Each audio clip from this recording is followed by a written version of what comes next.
Welcome to Smart Vision, where we dive into history and explore the events that shaped our world.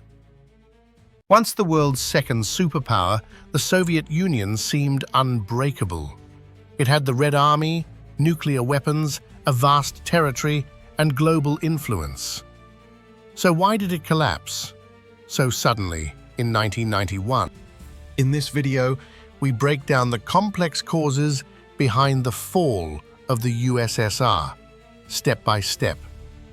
From leadership mistakes to economic failure, from nationalism to the arms race, this is the story of one of history's most dramatic collapses. The Soviet Union was founded in 1922 after the Russian Revolution.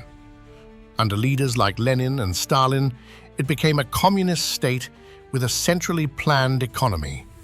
It won World War II, expanded its borders, and ended the Cold War as a nuclear rival to the United States.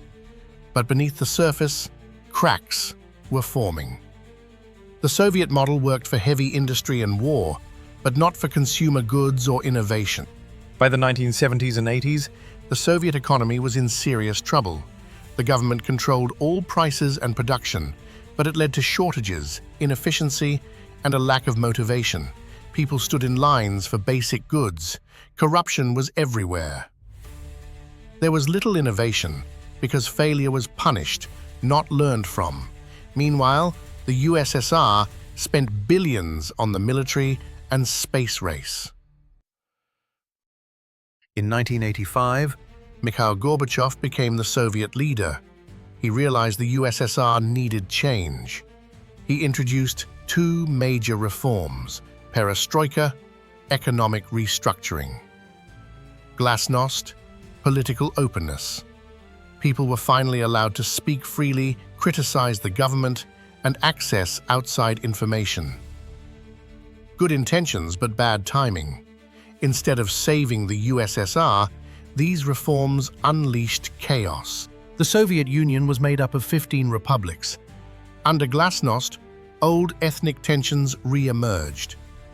Republics like Lithuania, Latvia, Ukraine, and others demanded independence.